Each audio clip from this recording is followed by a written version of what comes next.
Shalom à tous, que l'Éternel Dieu vous bénisse, que l'Éternel Dieu vous garde. Bienvenue donc à cette quatrième vidéo sur le mot ra, qui veut dire mal, mauvais. Remettons ces quelques instants à l'Éternel, notre Dieu, notre Père, avant de plonger dans les Écritures. Père très saint, nous te rendons grâce dans le précieux choix. Merci. Merci pour tout ce que tu as accompli au travers de Christ Yeshua, ton Fils bien-aimé, maintenant, jusqu'à maintenant. Oui, merci Seigneur d'étendre ta main bienfaisante. Nous voici, Seigneur, corps, âme et esprit devant toi. Nous nous couvrons du sang précieux de l'agneau. Nous te demandons pardon pour nos péchés, nos transgressions, nos iniquités, Seigneur. Sonde nos cœurs, sonde nos reins. Vois si nous sommes sur une mauvaise voie et remets-nous sur la voie de l'éternité, à la gloire de ton saint nom. Et tant ta main bienfaisante, merci Seigneur, pour ta parole que tu vas nous donner aujourd'hui. Nous te rendons grâce dans le précieux nom de Yeshua, ton Fils bien-aimé. Amen. Bienvenue donc, nous étions arrivés, si ma mémoire est bonne, donc dans, en fait ici, Lévitique chapitre 27, verset 10. Alors, on ne changera point et l'on ne mettra point un mauvais à la place d'un bon, si un bon, ni un bon à la place d'un mauvais, si l'on remplace un quadrupède par un autre quadrupède, ils seront l'un et l'autre sainteté. Ok. Donc là, on parle de quadrupèdes. En fait, dans nos Bibles, c'est traduit par animaux. Oui, c'est pas mal aussi. Ok, mais c'est bien de s'habituer à cette notion de quadrupède. Quadrupède, c'est tous les animaux qui servaient soit à la nourriture ou au transport. Donc, ça a une relation, évidemment, avec la richesse de l'homme, avec en fait tous les biens qu'il peut avoir et qui constituaient en fait sa richesse. Donc, c'est important d'avoir cette notion ici de quadrupède, même si c'est un petit peu curieux comme traduction, mais pour le moment, en fait, on garde en fait cette appellation-là. Car ce n'est pas n'importe quel animal qu'on pouvait offrir à l'Éternel, oui, bien évidemment. Revoyons, si vous le voulez bien, la définition du mot ra, de l'adjectif ra. Donc ra, en fait, ici, je vous le montre, je vous l'agrandis. On va la revoir pour bien la posséder, en fin de compte. OK, donc ra, voici la définition. Je vous l'agrandis afin qu'elle soit visible par tous et surtout bien comprise. OK. Ra, en fait, en hébreu, donc ça s'écrit avec un resh et un aïn, comme vous le voyez en fait là. C'est très important parce que c'est une lettre de base, c'est une définition de base. Les mots, en fin de compte, ont toujours en fait une signification, en fait ici, à partir des racines soit unitaires, soit bilitaires, c'est-à-dire par deux, en fait ici. Trois, en fin de compte, ici, c'est une extension, et généralement, trois lettres, ça veut dire que c'est en fait une racine composée, la plupart du temps. Or, chez les rabbins, en fin de compte, on dit que les racines de base, c'est toujours trois lettres. C'est un petit peu dommage parce que cela perd effectivement, on perd le sens de certains mots, et donc voilà pourquoi les traductions, en fin de compte, ici, peuvent poser problème, parce qu'on n'est pas sur les mêmes bases. Donc c'est très très important cette définition que je vous donne, en fait, ici. Okay, donc prenez-en bien note. Ra, okay, c'est le symbole de ce qui est mal, de ce qui est mauvais. Resh Aïn, retenez Resh Aïn. Cet adjectif, puisqu'ici il s'agit d'un adjectif, existe 663 fois dans 623 versets. Okay, la première fois, c'est dans Genèse 2, 9. Donc en général, quand on a un mot comme cela, ce qu'on fait nous, c'est qu'en fait on repère tous les versets et on va voir dans tous les versets en fait comment c'est traduit, de manière à corriger et bien comprendre en fait ici le sens hébraïque en fin de compte du mot. Car l'écriture en fait ici, les versets, s'éclairent en fin de compte d'eux-mêmes dès lors qu'on a approfondi et on s'aperçoit qu'il y a des erreurs de traduction en fin de compte assez graves parfois. Donc le mot veut dire, en fait l'adjectif veut dire mal, mauvais. Ce qui est mal, ce qui est mauvais, en fait aussi. On peut dire en fait aussi laid, en fait ici, ou grave. Laid comme les vaches laides, en fait ici. Grave comme quelque chose de grave, en fait aussi. Parfois féroce, comme les bêtes féroces, par exemple, qui sont censées avoir dévoré effectivement, en fin de compte, Yosef. Selon les racines hébraïques anciennes, la racine resh aïn que nous voyons là est l'emblème de ce qui est mal. Okay, donc partout, même chez les rabbins, c'était bien ça. Pardon. Donc, c'est très important. Resh aïn, c'est l'emblème de ce qui est mal. Mal mauvais par essence, tant sur le plan physique, par exemple les vaches laides, que moral et spirituel, le mal qui s'oppose en fait au bien. Tout ce qui est terrestre, opaque, mauvais, en fait ici, ça a une connotation, une relation avec le mal. Il existe une variante de ce mot hébreu qui est en fait ici ra'a, que vous voyez en fait ici. Ra, c'est une forme allongée, c'est-à-dire qu'on a un kamatz de plus et un et de plus. Donc c'est en fait le mot ra, en fait dans une forme allongée, qui exprime en fin de compte d'abord le féminin de l'adjectif ra, tout simplement. Au féminin, ça donnera a. Mais le plus souvent, la terminaison kamatz et, en fait ici, que l'on trouve en fait ici, exprime toutes les peines, les soucis, les malheurs qui sont la conséquence du péché et de la transgression et des iniquités qui perdurent dans le temps. Un mal ra'a, c'est un mal augmenté ou un grand malheur en fait aussi. Okay. Voilà pourquoi le mot ra'a est très souvent traduit par malheur en fait ici, notamment dans le livre de Yirmiyahu, Jérémie, ou encore traduit par une bête féroce au lieu d'une mauvaise bête, comme dans l'histoire de Yosef. Ce mot ra'a est classé avec le même numéro strong que le mot ra, tout simplement, qui parle de tout ce qui est mal ou mauvais. Le mot ra'a, en réalité, existe 284 fois dans les Écritures, dont 70 fois dans le livre de Yirmiyahu, Jérémie. On les a tous comptés, on les a tous repérés. Dans ce livre, ce mot hébreu ra'a exprime clairement le malheur dû à la désobéissance et à la rébellion qui perdure, ou encore à la méchanceté qui perdure dans le temps. Donc là, dans Jérémie, c'est effectivement extrêmement clair. On a donc une signification du mot ra'a qui, en fin de compte, est excellente, en fait, ici. Première fois, donc, dans Genèse 2.9, okay, etc. Okay, donc, on a vu ces versets, on en reverra, on en verra d'autres.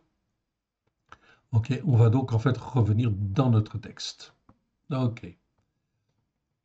Donc voilà cette notion de mal en fait ici.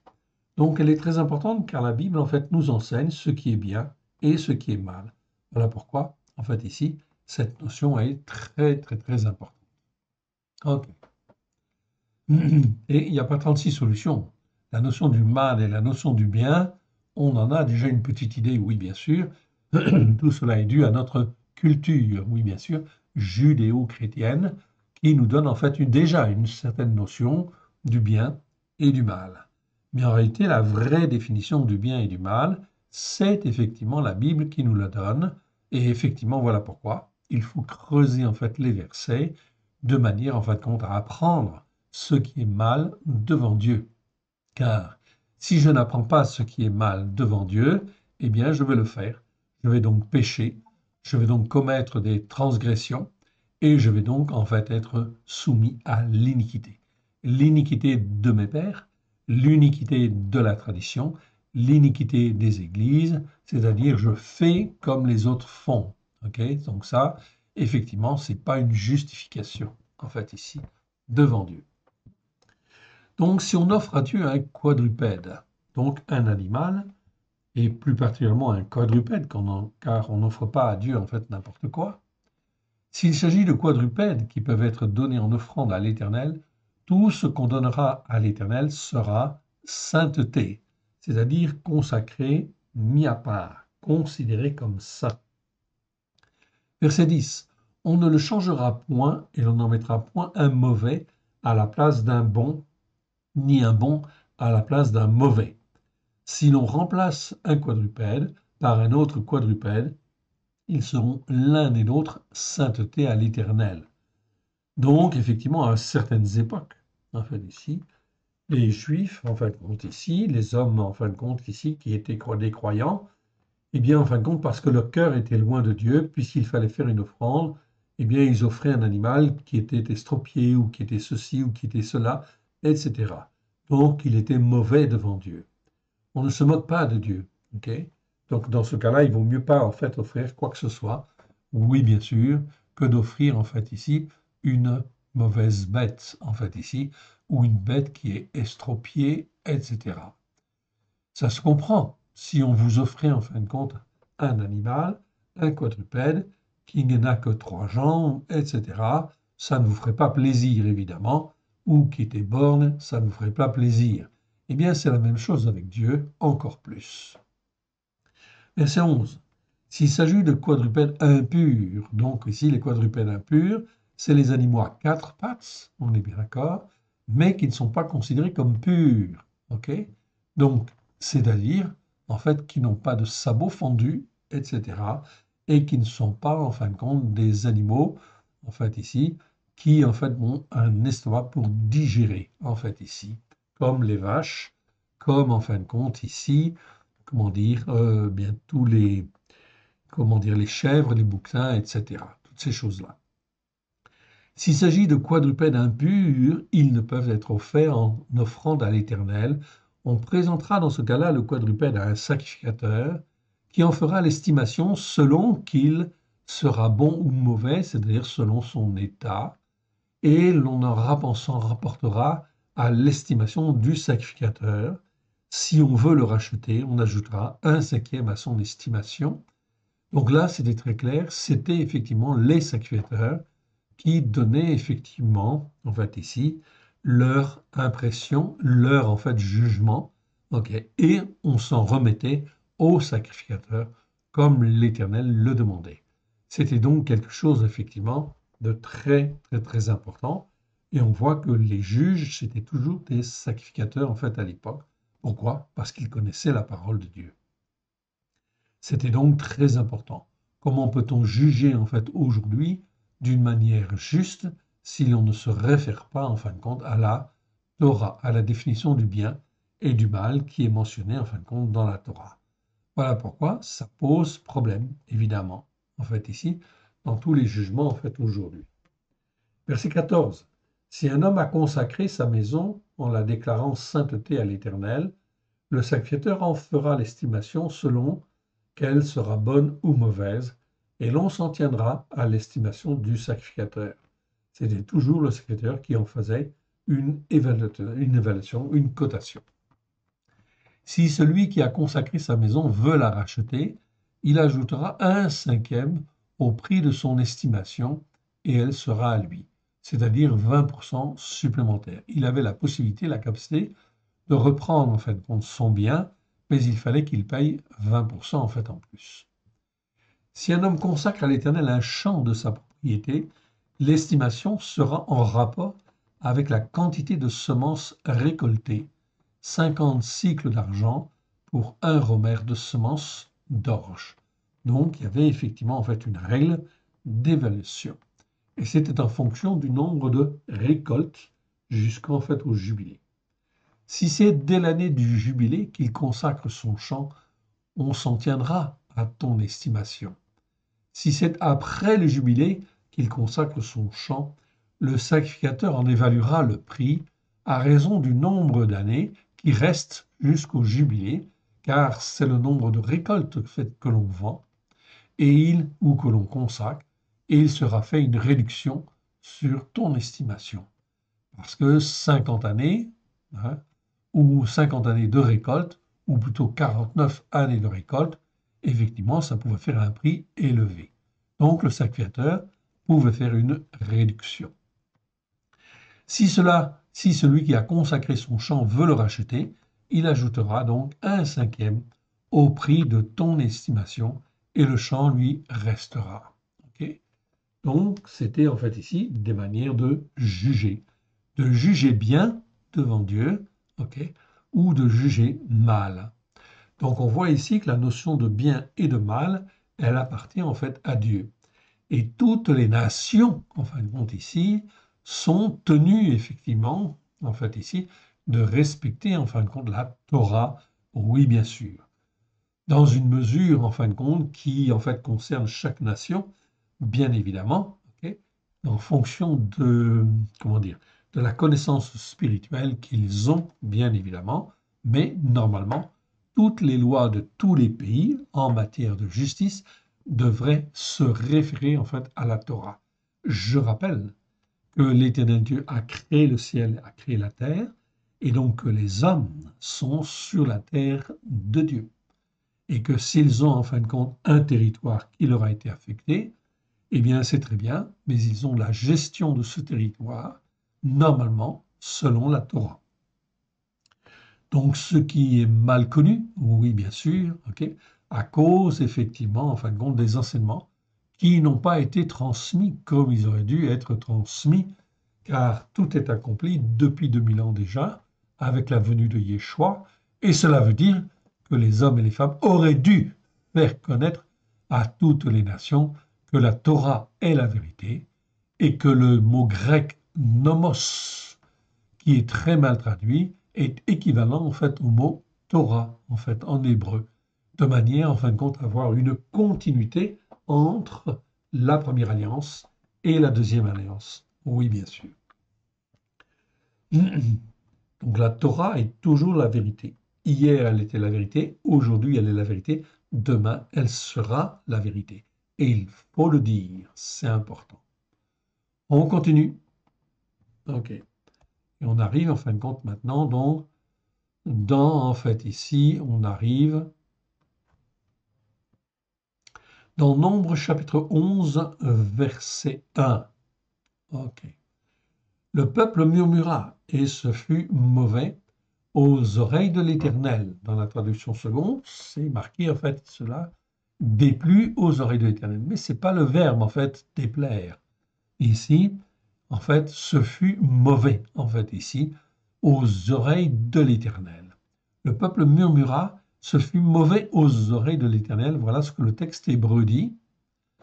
Lorsque l'Éternel l'entendit, sa colère s'enflamma, le feu de l'Éternel s'alluma parmi eux et dévora l'extrémité du camp. Le peuple cria à Moshe et Moshe pria à l'Éternel et le feu s'arrêta. On donna à ce lieu le nom de Tavera, okay, parce que le feu de l'Éternel s'était allumé parmi eux. Donc tout cela montre que justement, en fin de compte, ici, les enfants d'Israël, ce sont, en fin de compte, ici, n'étaient pas obéissants, n'étaient pas soumis. Ils avaient le cou raide, comme on dit en fait très souvent, c'est-à-dire le cœur ou le cou intransigeant, en fait, aussi quelque part. C'est-à-dire plus qu'endurci, en fait, ici, quelque part. OK? Alors, effectivement, on voit effectivement un peu plus loin, au verset 10, un autre mot qui en fait vient effectivement de ce mot en fin de compte ici, ra, ok. Je vais vous le montrer en fait ici, ok. C'est en fait ici à partir du verset 10, Moshe entendit le peuple qui pleurait, chacun des hommes, ok, dans sa famille et à l'entrée de sa tente. La colère de l'Éternel s'enflamma fortement. Aux yeux de Moshe, il parut faire ce qui est mal. Donc ici, c'est le verbe en fait ici, ra'a. Ra'a, je vous en ai déjà parlé. En fait ici, c'est la même racine, resh aïn, et en fin de compte, on a un aïn supplémentaire. En fait ici, ra'a. Ça, c'est pas l'adjectif, c'est le verbe. Ce verbe existe en fait 84 fois dans 80 versets, et en fin de compte, ça veut dire faire le mal. Faire mal. Ce n'est plus un adjectif, c'est un verbe. Donc c'est faire mal au sens propre, mais au sens figuré en fait aussi. Dans beaucoup de versets où on voit que les enfants d'Israël n'écoutent pas, okay, ne mettent pas en pratique, résultat des courses, c'est l'Éternel qui fait mal à son peuple, en fait ici, ou qui rend en fait le mal. Okay. Verset 11, il dit en fin de compte, okay, à l'Éternel, pourquoi fais-tu le mal? Okay. Donc là, on voit bien que Moshe, en fin de compte ici, utilise le verbe ra'a, en fait ici. Pourquoi fais-tu du mal à ton serviteur Et pourquoi n'ai-je pas trouvé grâce à tes yeux que tu aies mis sur moi la charge de ce peuple? Donc, en fait, ici, Moshe va aussi, quelque part, perdre un petit peu courage, en fait, ici, devant, en fait, ce peuple. Oui, bien sûr. Donc, ça va arriver, effectivement, à certains moments, évidemment, et cela se comprend, en fait, humainement. Mais l'Éternel, c'est toujours l'Éternel qui fortifie, et en fin de compte, ok, l'Éternel, en fait, donne à Moshe les moyens, en fin de compte, ici, de passer outre. Ok. Alors, verset 14-15, on va lire 14-15 en fait maintenant. 14 à 15, en fait ici. Je ne puis à moi seul, donc Moshe va dire, je ne puis à moi seul porter tout ce peuple car il est trop pesant pour moi. Verset 15, plutôt que de me traiter ainsi, tue-moi, je te prie. Si j'ai trouvé grâce à tes yeux, que je ne vois pas mon malheur, en fait ici. Et là, on retrouve en fait le mot rat, en fait ici. Ok. Rachi, en fin de compte, et Chouaki traduisent bien effectivement par malheur ici, et c'est normal. C'est bien le mot rat que l'on a là, en fait ici, l'adjectif, en fait ici, que l'on trouve, que l'on étudie là 633 fois sur 623, ok. Et effectivement, c'est dans sa forme en fin de compte allongée. C'est pas rat, c'est ra'a. Donc on le traduit par malheur. C'est très bien, en fait ici. Donc ici, on parle de malheur. Et les différents traducteurs ne se trompent pas en fait ici. Ok. Donc on voit bien que Rashi, Shuraki, en fait, ils traduisent bien aussi comme cela. Il n'y a pas de souci. Ok. On continue. Et on arrive en fin de compte maintenant, donc, dans en fin de compte Nombre, chapitre 13, verset 19. Ok. Donc là, c'est la période en fait où Moshe envoya en fait ici des espions en Israël, pardon, en terre de Canaan, ok, qui est aujourd'hui Israël, bien évidemment, en terre de Canaan, pour explorer le pays de Canaan. Donc il raconte en fin de compte cela, et il va dire, verset 17, Moshe les envoya pour explorer le pays de Canaan, et il leur dit, montez ici par le midi, et vous monterez sur la montagne. Vous verrez ce pays, ce qu'il est et le peuple qui l'habite, s'il est fort ou faible, s'il est en petit ou en grand nombre, ce qu'est le pays où il habite, s'il est bon ou mauvais, donc là on retrouve l'adjectif ra, ce que sont les villes où il habite, si elles sont ouvertes ou fortifiées, ce qu'est le terrain, s'il est gras ou maigre, s'il y a des arbres ou s'il n'y en a point, fortifiez-vous et prenez des fruits du pays, c'est le temps des premiers raisins. Donc ils vont aller, vous connaissez en fait l'histoire, ils vont revenir, mais ils vont décrier en fin de compte le pays. Ce qui ne va pas être en fait une bonne chose, puisque l'Éternel voulait qu'il en fait ici envahisse le pays. Ok. Verset, en fin de compte, je vais reprendre à partir du verset 26, là je suis dans Nombre 14, et on va reprendre à partir du verset 26 et on va lire jusqu'à 30. Donc Nombre 14, 26 à 30. L'Éternel parla à Moshe et à Aaron et dit, jusqu'à quand laisserai-je cette assemblée de témoins de malheur? Donc ici, on parle des témoins qui sont mauvais, en fait, ici, quelque part. Mais ici, l'adjectif, c'est la forme allongée, ra'a, en fait, ici. Donc, on va plutôt dire de témoins de malheur. Cette assemblée de témoins de malheur. OK. Jusqu'à quand laisserai-je cette assemblée de témoins de malheur se plaindre contre moi? J'ai entendu les murmures des filles d'Israël qui se plaignaient contre moi.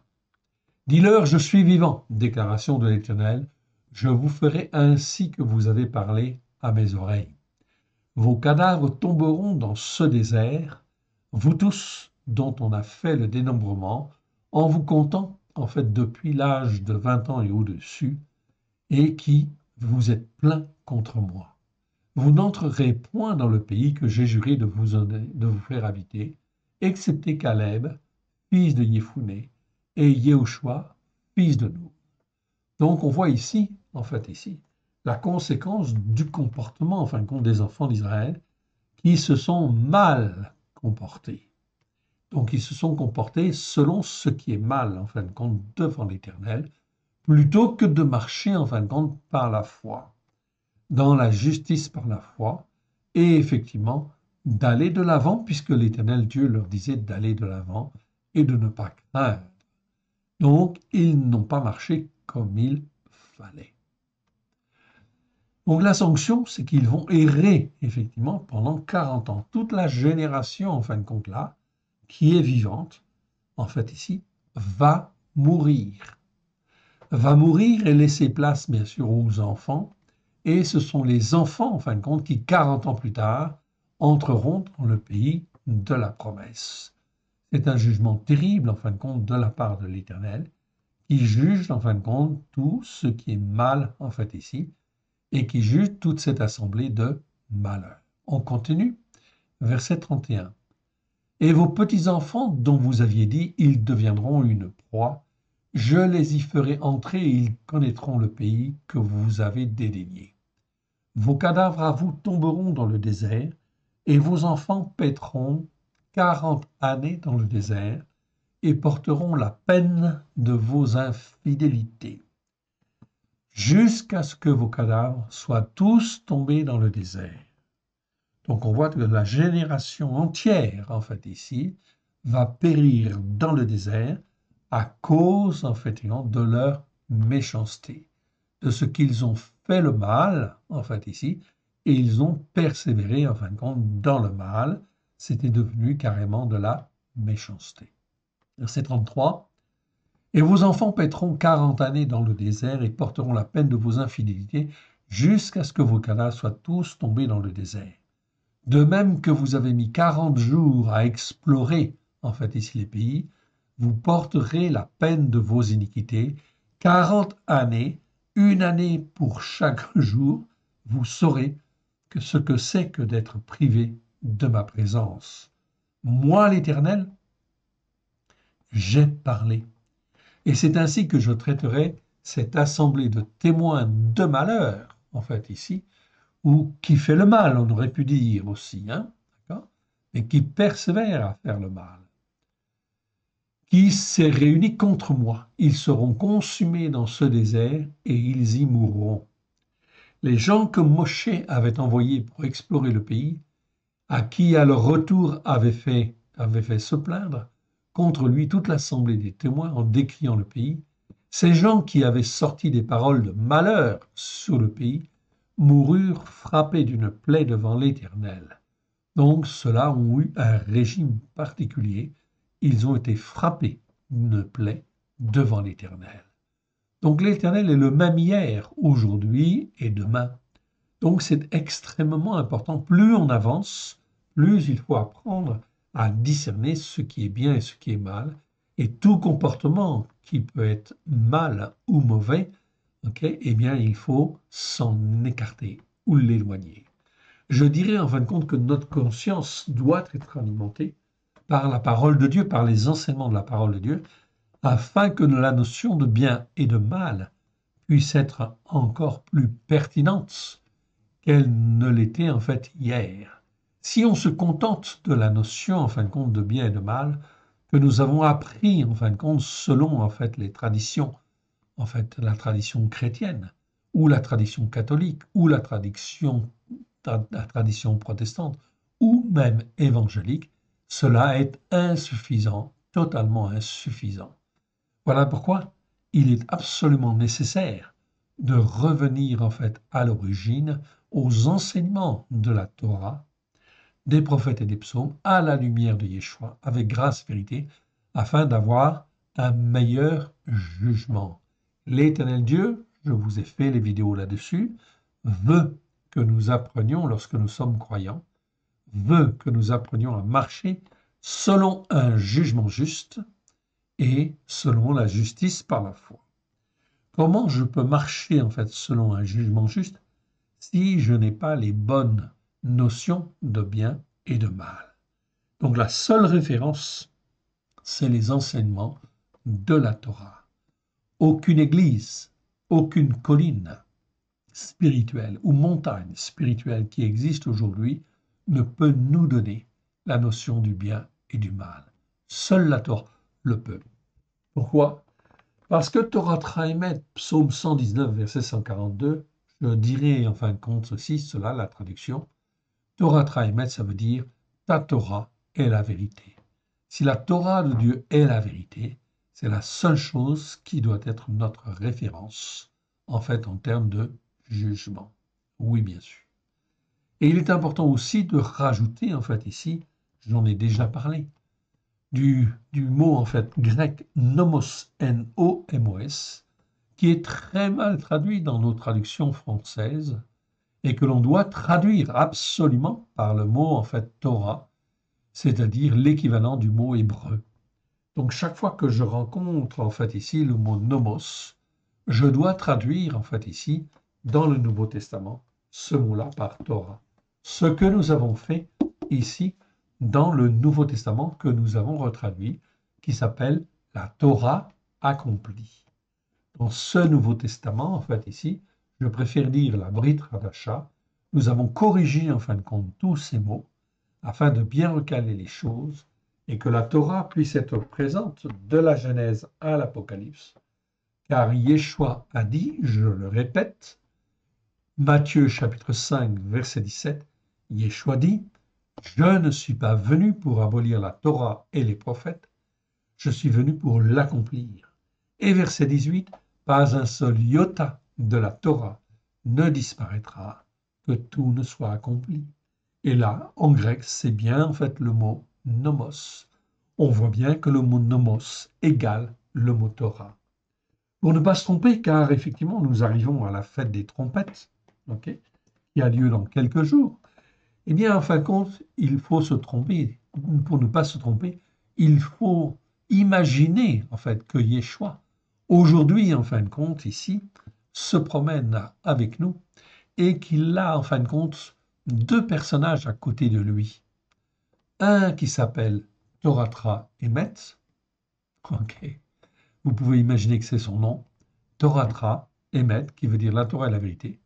Et puis un autre personnage qui s'appelle Nomos égale la vérité. Nomos, c'est son prénom. Et égale la vérité, c'est son nom.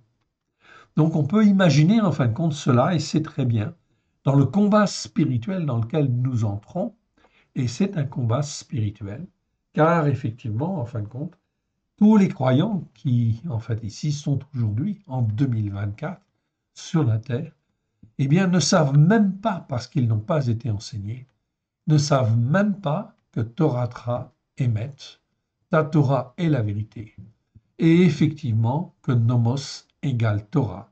Alors, nous qui sommes croyants, nous devons nous lever en fait à cette fête des trompettes, à cette fête de Kippour, à cette fête de Sukkot qui vient.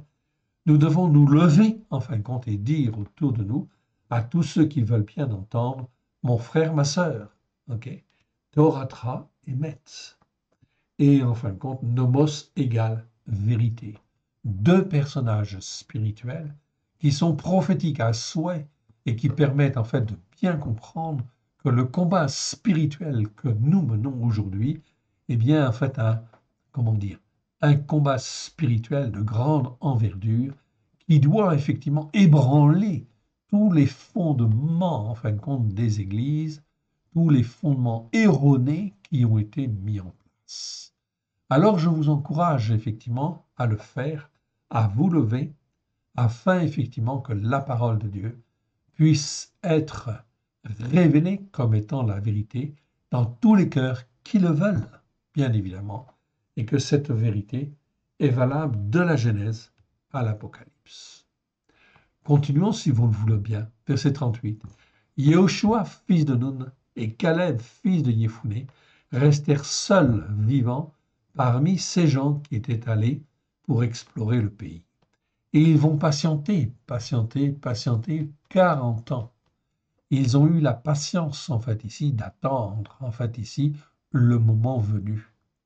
Ils ont accompagné le peuple, ils ont accompagné les enfants, ils les ont formés, ils les ont façonnés, en disant que Torah émet, et que, en fait, ici, ils ne disaient pas à l'époque nomos, parce que le grec n'existait pas, en fait, ici, Ok? Le grec du Nouveau Testament n'existait pas. Mais en réalité, c'est bien ça qu'il faut dire aujourd'hui. On continue sur la notion, en fin de compte, de mal. Donc attention à cette notion de mal. Ok. On continue, on arrive dans Nombre chapitre 20, verset 5. Donc Nombre 20, verset 5, et on va reprendre à partir du verset 3. Donc là, je suis bien dans Nombre 20, ok, et je vais au verset 3. Ok. Le peuple chercha querelle à Moshe et dit, que n'avons-nous expiré comme nos frères expirèrent devant l'Éternel? Pourquoi avez-vous fait venir l'assemblée de l'Éternel dans ce désert pour que nous y mourions, nous et notre bétail? Ok, nous et notre bétail. Pourquoi nous avez-vous fait monter hors de Mizraïm pour nous amener dans ce mauvais lieu, en fait, ici? Donc, ici, c'est bien le mot rat, en fait, qui existe. Dans ce lieu mauvais ou de ce mauvais lieu, ce n'est pas un lieu où l'on puisse semer.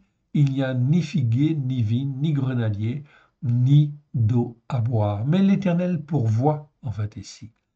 Moshe et Aaron s'éloignèrent de l'assemblée pour aller à l'entrée de la tente du rendez-vous. Ils tombèrent sur leur visage et la gloire de l'Éternel leur apparut. Donc l'Éternel était là pour les consoler, en fait, ici. Ok. Donc il va les consoler. Ils vont effectivement, en fin de compte, avoir de l'eau.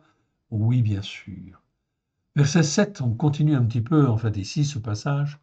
L'Éternel parla à Moshe et dit, prends ton bâton et convoque l'assemblée des témoins, toi et ton frère Aaron. Vous parlerez à ce rocher à leurs yeux et il donnera ses eaux. Ici, c'est une image spirituelle. Vous parlerez à ce rocher. Donc, il a montré en fait un rocher, ok, qui semblait dur, etc. Mais l'Éternel dit, vous parlerez à ce rocher, comme si c'était en fait l'image de Christ, en fait aussi quelque part, à leurs yeux, et il donnera ses eaux. Tu feras sortir pour eux de l'eau de ce rocher, et tu abreuveras l'assemblée des témoins et leur bétail. Moshe prit le bâton qui était devant l'Éternel, comme l'Éternel le lui avait ordonné. Moshe et Aaron convoquèrent l'assemblée en face de ce rocher. Donc le rocher est bien déterminé, en fin de compte. C'est pas n'importe quel rocher ici. Et Moshe leur dit, écoutez donc, rebelles, est-ce de ce rocher que nous ferons sortir de l'eau? En fait, ici. Puis Moshe leva la main et frappa 2 fois le rocher avec son bâton. L'Éternel Dieu avait dit, tu parleras, en fait, au rocher. Vous parlerez, en fin de compte, à ce rocher. Et voilà, en fin de compte, que Moshe, qu'est-ce qu'il fait? Il frappe 2 fois le rocher, montrant ainsi son énervement. Et en fait, ici, quelque part, un manque de foi. Et oui, ça arrive, en fin de compte. Okay? Même chez les hommes de Dieu, en fin de compte, okay? Ça arrive. Donc, il frappa 2 fois le rocher avec son bâton. Il sortit de l'eau en abondance, car l'Éternel, un Dieu, l'avait dit. Okay? L'assemblée des témoins but et le bétail aussi. Alors l'Éternel dit à Moshe et à Aaron, parce que vous n'avez pas cru en moi, donc ils ont manqué de foi quelque part. L'Éternel Dieu, en fin de compte, le souligne en fait ici, parce que n'avez pas cru en moi, pour me sanctifier aux yeux des fils d'Israël, vous ne ferez point entrer cette assemblée dans le pays que je vous donne. Donc la sanction ici est terrible quand même. Le fait de manquer de foi, ici, entraîne une sanction, en fin de compte, ici, sévère. Ceci, c'est pour nous avertir, bien évidemment, qu'il faut apprendre, en fait, ici, à ne pas mal se comporter, à se comporter selon le mal, à se laisser influencer, en fin de compte, par ce qui est autour de nous, par la rébellion, par, en fin de compte, tout ce qui peut se passer, en fait, autour de nous. C'est important. Verset 13, ce sont les eaux de Mériba, où les fils d'Israël s'étaient rebellés contre l'Éternel, mais il fut sanctifié par elle. Donc ici, c'est un passage très important, en fait, ici, par rapport, en fait, à la foi, et qui nous concerne tous, et les uns et les autres. Nombre 24. Nombre 24, verset en fait 10. 10 à 14. Donc c'est autant effectivement en fin de compte de Balak et de Bilam. La colère de Balak s'enflamma contre Bilam. Bilam ne voulait pas venir pour maudire le peuple d'Israël, car l'Éternel l'en avait empêché. La colère de Balak s'enflamma contre Bilam.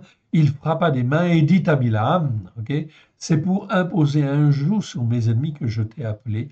Et voici, tu les as bénis déjà 3 fois. Donc Bilam, qui était venu pour maudire, il a béni déjà 3 fois les enfants d'Israël, selon l'ordre de l'Éternel.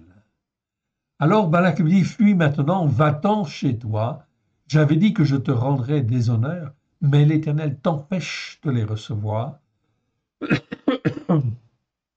Bilam répondit à Balak, n'ai-je pas dit au messager que tu m'as envoyé, quand Balak me donnerait sa maison pleine d'argent et d'or, je ne pourrais faire selon mon cœur, ni bien, ni mal, contre l'ordre de l'Éternel. Je répéterai ce que dira l'Éternel. Et maintenant, voici, je m'en vais vers mon peuple. Viens, je t'annoncerai ce que ce peuple fera à ton peuple dans la suite des temps. Donc, dans la réponse, cela semble en fin de compte apparemment parfait. Ok? Bilam, en fin de compte, fait ce que l'Éternel Dieu lui demande. Mais regardez quand même au verset 13. Bilam rajoute en fait des éléments d'une manière cachée. Et d'une manière cachée, il dit à Balak, si tu me donnes en fait une maison pleine d'argent et d'or, à ce moment-là, en fin de compte, je te dirai en fin de compte quelque part quelques secrets en fait ici pour que tu aies la victoire et que je puisse maudire ou que tu puisses en fait maudire le peuple en fait d'Israël. Regardons ce qu'il dit. Quand Balak me donnerait sa maison pleine d'argent et d'or. Pourquoi rappelle-t-il en fait ici cette information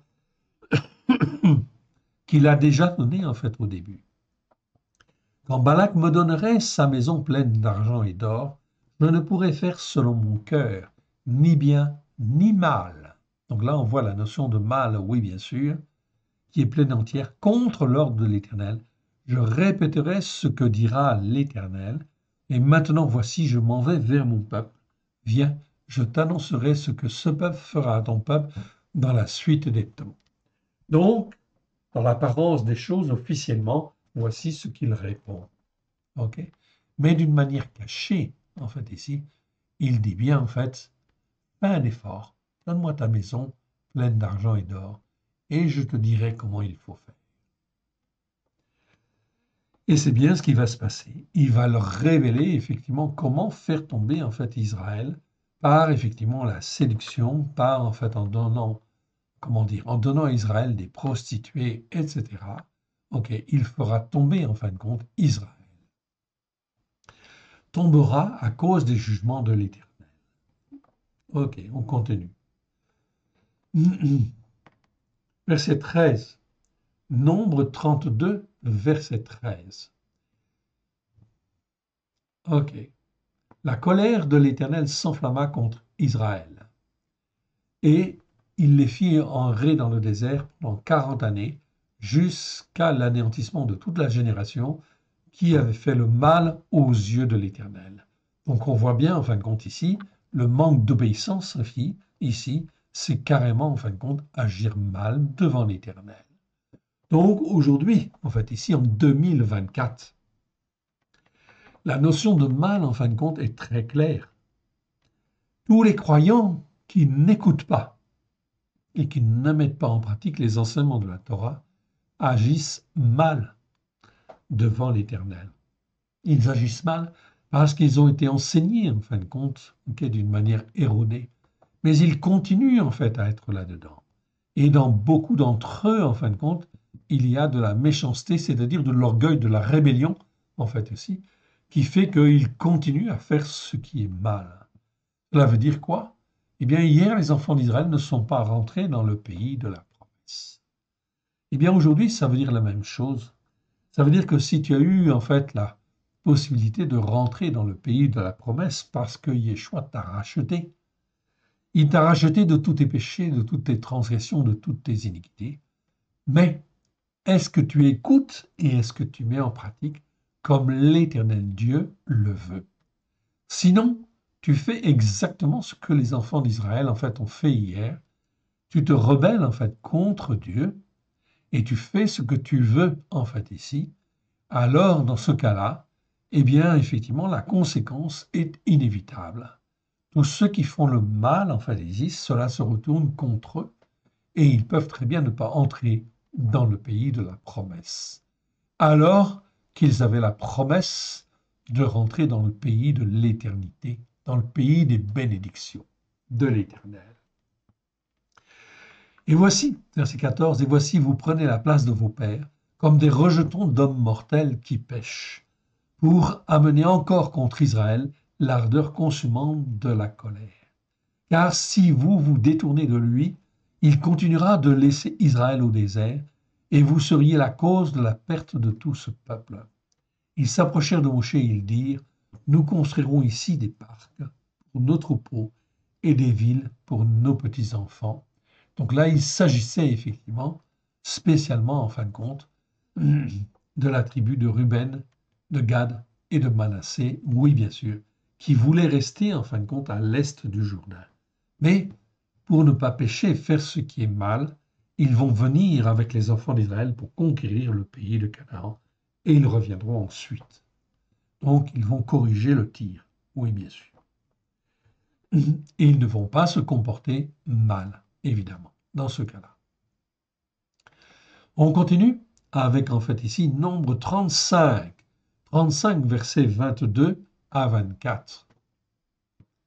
Mais si un homme pousse son prochain subitement et non par inimitié, et s'il jette quelque chose sur lui sans préméditation, ou s'il fait tomber sur lui par mégarde une pierre qui puisse causer la mort, et que la mort en soit la suite, sans qu'il ait de la haine contre lui, et qu'il lui cherche ou qu'il lui cherche du mal, voici les jugements d'après lesquels l'assemblée des témoins jugera entre celui qui a frappé et le vengeur de sang. Donc, celui qui a commis un homicide involontaire, bien sûr, doit être jugé, en fait ici, bien évidemment. Peut-être avoir une peine, une certaine peine, oui bien sûr, mais certainement pas une peine de mort ou une peine lourde, oui bien sûr. C'est donc extrêmement important. Tout cela doit passer en fin de compte par des juges, évidemment, afin de garder effectivement celui qui a commis en fin de compte la faute, à qui cela est arrivé, afin qu'il ne soit pas tué, en fait ici, par le vengeur de sang, c'est-à-dire la justice, en fait ici, ou celui qui veut se venger, évidemment. Donc le vengeur de sang est une image, en fin de compte, de la justice qui doit être rendue, okay, et qui peut être rendue, en fin de compte, de différentes manières. Oui. On continue. On arrive dans Deutéronome, Deutéronome chapitre 1, verset 35. Et je reprends à partir du verset 34. Donc Deutéronome 1, 34. L'Éternel entendit, donc Deutéronome 1, l'Éternel entendit le bruit de vos paroles, il s'irrita et jura en disant, aucun homme, okay, des gens de cette mauvaise génération, okay, donc mauvaise c'est l'adjectif, génération, ne verra le bon pays que j'ai juré de donner à vos pères. Pourquoi? Parce qu'ils ne se sont pas rendus obéissants et soumis. Je dis bien, je souligne, parce qu'ils ne se sont pas rendus obéissants et soumis. Lorsque nous donnons notre cœur et notre vie à Yeshua, c'est comme si l'Éternel nous arrachait en fin de compte de l'Égypte, c'est-à-dire de l'esclavage dans lequel nous étions. On est bien d'accord. La sortie de l'Égypte, c'est l'image en fin de compte du salut de Yeshua. Oui, bien sûr. Les enfants d'Israël, une fois qu'ils sont dans le désert, ils vont au mont Sinaï et ils reçoivent la Torah pour être éduqués, formés, façonnés, pour être rendus obéissants et soumis. De la même manière, lorsqu'on a donné son cœur et sa vie à Yeshua, l'Éternel Dieu veut nous former, veut nous façonner, afin que nous ne péchions plus, afin que nous fassions moins de transgressions et que l'iniquité, en fin de compte, soit ôtée. Cela suppose que l'on écoute, que l'on se forme et que l'on se façonne. La seule manière d'être formé, d'être façonné, c'est bien sûr en écoutant, en fait ici, les enseignements de la Torah, des prophètes et des psaumes. Voilà pourquoi tous les croyants, sans exception, en Yeshua, depuis 2000 ans, ce qu'ils ont à faire, en fait ici, c'est revenir vers Dieu et d'écouter ce que Dieu, en fin de compte, a à dire et veut dire. Et bien évidemment, en fin de compte, les sacrificateurs, c'est-à-dire les pasteurs, les prêtres, etc., devaient être là pour enseigner, en fin de compte, les enseignements de la Torah, des prophètes et des psaumes à la gloire de l'Éternel. Malheureusement, avec la création de l'Ancien Testament et du Nouveau Testament, ces appellations sont mortelles quelque part. Eh bien, en fait, la plupart des croyants disent, comme en fait ici, la Torah, les prophètes et les psaumes, c'est l'Ancien Testament, cela ne nous concerne pas. Et le Nouveau Testament, en fait ici, c'est ce qui nous concerne. Mais le Nouveau Testament n'a pas de base. Sans, en fin de compte, la Torah, les prophètes et les psaumes, eh bien, le Nouveau Testament n'a aucune base. Cela veut dire que les croyants ne sont pas formés comme l'Éternel Dieu le veut sur les enseignements de la Torah, des prophètes et des psaumes. Ce qui est, en fin de compte, extrêmement grave pour tous les croyants, en fait, ici, en Yeshua, tous les croyants en Jésus, je dirais, qui sont sur la montagne catholique, les montagnes protestantes, les montagnes évangéliques. Donc, les sanctions qui vont venir, les jugements qui vont venir, en fait ici, la détresse oppressante qui va venir, concerne en fait tous les descendants d'Adam, mais en particulier aussi tous les croyants en Jésus qui sont sur des montagnes spirituelles qui ne sont pas la montagne spirituelle de Dieu. C'est l'Éternel Dieu qui va juger, qui juge ces gens-là. Mais il va juger. Nous sommes dans les temps où il va juger. C'est pour ça que vous voyez des choses apparaître, comme en fait l'histoire de l'abbé Pierre, en fait ici, qui en réalité était un homosexuel et en fin de compte quelqu'un qui abusait en fin de compte des jeunes filles, qui abusait en fin de compte de tout le monde, en fait ici, qui a trompé son monde, et on le savait en fait au niveau des autorités. Voilà pourquoi, en fin de compte ici, l'hypocrisie est à son comble. Et ceci, en fin de compte, est révélé, mais il y a beaucoup d'autres choses qui ne sont pas encore révélées, mais qui vont être révélées. Voilà pourquoi il faut revenir à la parole de Dieu, aux enseignements de la parole de Dieu. Il faut dire, en fin de compte, que ce qui est mal, c'est mal. OK. Et quand, en fait, ici, quelque chose qui est fait d'une manière méchante, on l'a vu, eh bien, en fin de compte, ici, quand ça perdure, en fin de compte, dans le mal, ce n'est plus du mal, c'est de la méchanceté. Alors, il faut condamner, en fait, cette méchanceté, oh, oui, bien sûr, et la condamner officiellement, en fait, ici, par notre bouche, afin, effectivement, de sanctifier les uns et de sanctifier les autres, afin que les uns et les autres ne puissent pas aller dans des chemins de travers. Oui, bien sûr. Aucun homme des gens de cette mauvaise génération ne verra le bon pays que j'ai juré de donner à vos pères, c'est-à-dire qu'en fin de compte, ils n'entreront pas dans le royaume de Dieu. Repentez-vous, car le royaume de Dieu est proche. Ou plutôt, ce serait mieux de dire, repentez-vous, car le règne de Dieu est proche. Souvenez-vous, en fin de compte, de la parabole des 10 vierges. Des 10 vierges, cela veut dire que 10, en fait, ici, 10, en fin de compte, ici, sont sauvés, en fait, ici, ont reçu le salut. Mais, en fait, une partie se prépare, 5 se préparent, 5 autres n'ont pas d'huile, en fin de compte, dans, en fait, leur lampe. Cela veut dire quoi? Leur lampe, en fait, est éteinte, et Yeshua leur ferme la porte. Ceux-ci sont des paraboles, en fait, qui sont très claires, en fait, ici, mal expliquées, évidemment. Mais cela concerne, bien évidemment, en fin de compte, la Torah, les prophètes et les psaumes, évidemment. Voilà pourquoi il faut le dire et il faut le témoigner. Verset 36. Excepté Caleb, fils de Yéphoné, il le verra lui, et il donnera, et je donnerai à lui et à ses enfants le pays sur lequel il a marché parce qu'il a pleinement suivi la voie de l'Éternel. Voilà pourquoi, ici, nous avons un exemple très clair de suivre la voie de l'Éternel. L'Éternel s'irrita aussi contre moi, donc Moshe parle, l'Éternel s'irrita aussi contre moi à cause de vous, et dit, toi non plus, tu n'y entreras point. Yehoshua, fils de Nun, ton serviteur, y entrera. Fortifie-le, car c'est lui qui mettra Israël en possession de ce pays. Et vos petits-enfants dont vous avez dit, ils deviendront une proie. Et vos fils qui ne connaissent aujourd'hui ni le bien ni le mal. Donc ils ne sont pas vraiment formés. Ils sont formés un tant soit peu quand même, ok, mais ils n'ont pas l'expérience en fin de compte de tout le mal et de tout le bien. Ce sont eux qui y entreront, c'est à eux que je le donnerai, et ce sont eux qui le posséderont. Donc tout dépend bien évidemment de la formation que les parents donnent à leurs enfants. C'est extrêmement, extrêmement important. On verra tout à l'heure un verset fondamental. Mais vous, retournez-vous et partez pour le désert vers la voie de la mer Rouge.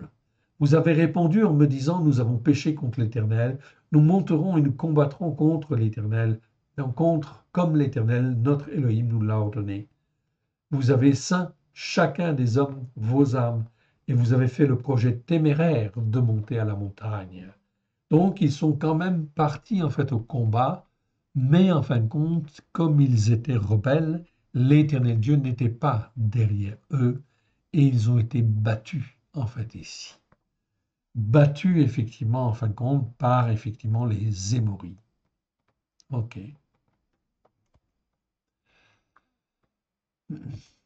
On continue et on arrive en fin de compte dans Deutéronome chapitre 4. 4, et je reprends à partir du verset 25 et on va lire jusqu'au verset 31, pardon. Regardez bien ce qu'il dit là.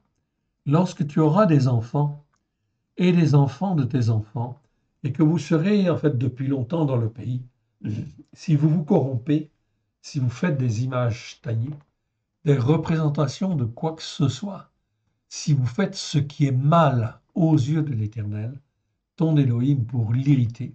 Donc cette notion de mal, encore une fois, elle ne vient que par la Torah, évidemment. Verset 26, j'en prends aujourd'hui à témoin contre vous le ciel et la terre. Vous disparaîtrez par une mort rapide du pays dont vous allez prendre possession, au-delà du Yarden. Vous n'y prolongerez pas vos jours, car vous serez entièrement détruits. L'Éternel vous dispersera parmi les peuples et vous ne resterez qu'un petit nombre d'hommes au milieu des nations où l'Éternel vous emmènera. Et là, vous servirez des dieux ouvrages faits par les mains des descendants d'Adam, du bois et de la pierre, qui ne peuvent ni voir, ni entendre, ni manger, ni sentir. C'est de là aussi que tu chercheras l'Éternel, ton Élohim, que tu trouveras, en fait ici, que tu le trouveras si tu le cherches de tout ton cœur au plus profond de toi-même et de toute ton âme. Donc si tu reviens en fait à lui, en fait ici, de tout ton cœur, au plus profond de ton cœur, c'est bien au plus profond de ton cœur, c'est même pas de tout ton cœur, c'est de tout ton cœur, au plus profond de toi-même et de toute ton âme. Au sein de la détresse qui viendra de tes oppresseurs, toutes ces choses t'arriveront. Alors, dans la suite des temps, tu retourneras à l'Éternel, ton Élohim, et tu écouteras sa voix. Car l'Éternel, ton Élohim, est El Raroum. El Raroum, ça veut dire Dieu miséricordieux.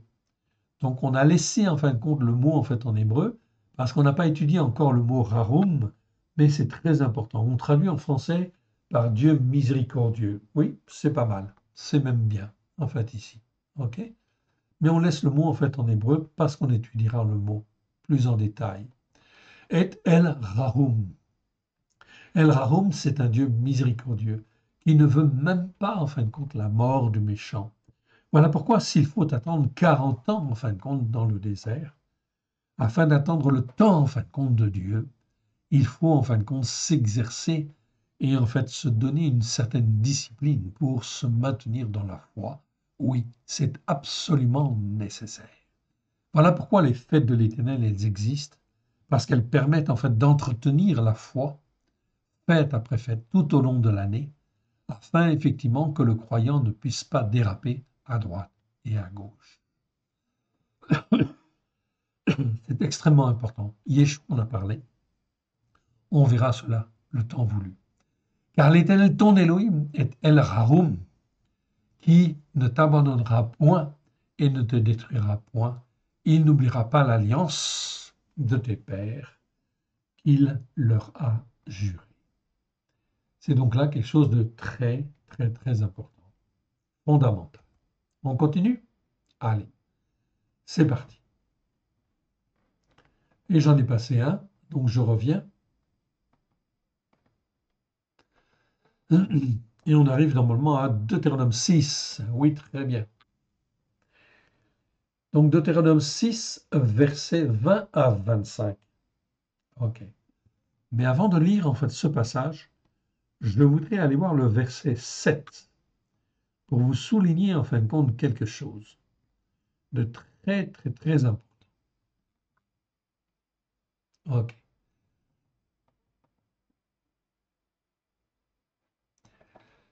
Versets 6 et 7. Les paroles de la Torah. L'Éternel Dieu dit ici à tous les croyants et à nous qui sommes croyants en Yeshua, il le dit. Il dit ce que tu dois faire en fin de compte pour tes enfants. Et ces paroles-là que moi, je te donne aujourd'hui, seront au fond de ton cœur. Ou seront, ce serait mieux en fin de compte ici me dire, dans ton cœur. Ok, je corrige devant vous parce que l'expression est meilleure.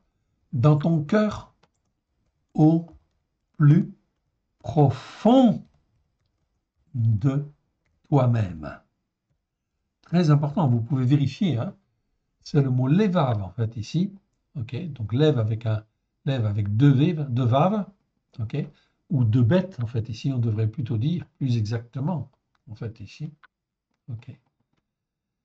Donc c'est au plus profond en fin de compte de notre cœur que nous devons être formés, façonnés. Oui, bien sûr. Recevoir les enseignements de la Torah au plus profond en fin de compte de notre cœur, afin qu'au travers de Christ nous puissions être solidement ancrés, évidemment, dans la Torah, les prophètes et les psaumes, et que rien sur cette terre, aucun malheur, aucune calamité ne puisse en fait ici nous atteindre. De la même manière que les enfants d'Israël, lorsqu'ils étaient dans le pays de Goshen, eh bien, ils n'étaient pas touchés par les plaies, en fin de compte, de l'Égypte. De la même manière, mon frère, ma sœur, sois assuré que si tu écoutes et que tu mets en pratique, l'Éternel Dieu te gardera et tu n'as rien à craindre en fait des fléaux qu'il va faire venir, car l'Éternel Dieu, en fin de compte, ici, ne veut même pas la mort du méchant. Et si cela dure, en fin de compte, 10 ans encore, 20 ans encore, 40 ans en fait encore, il faut bien évidemment que tu te formes, que tu te façonnes, car le temps de Dieu n'est pas le nôtre. Et ces paroles-là que moi je te donne aujourd'hui seront dans ton cœur au plus profond de toi-même. Et regardez ce que dit le verset 7. Tu les inculqueras avec soin. Dans la version seconde, c'est dit simplement tu inculqueras à tes enfants. Non, tu enseigneras à tes enfants. Non, tu les inculqueras avec soin, en fait ici, à tes enfants, et tu en parleras quand tu seras dans ta maison, quand tu iras en voyage, quand tu te coucheras et quand tu te lèveras. Tu les liras comme un signe sur tes mains, et ils seront comme des frontaux entre tes yeux. Tu les écriras sur les poteaux de ta maison et sur tes portes, afin qu'ils soient gravés. Ici, en fin de compte, le verbe, en fait, ici, utilisé, c'est le verbe shanan. Ok. Shannan, en fait, je vous le montre, qui est traduit par inculquer, même dans certaines traductions. C'est bien. Shannan existe 9 fois dans 9 versets. C'est pas un verset, c'est pas un verbe courant. Ok. Et il est conjugué, en fait, ici. Ok. Il est conjugué, je fais juste une petite remarque ici, voilà. Il est conjugué au piel, comme vous le voyez en fait ici. Piel, c'est la forme intensive. Et au parfait, ça veut dire que ça doit être une réalité. Ok? C'est beaucoup mieux que tu les enseigneras, oui. C'est tu les inculqueras, mais avec soin. Ou alors, tu les enseigneras, mais de manière incisive. C'est-à-dire, il faut que cela rentre dans le cœur de tes enfants. Chaque père est responsable de l'enseignement qu'il donne à ses enfants.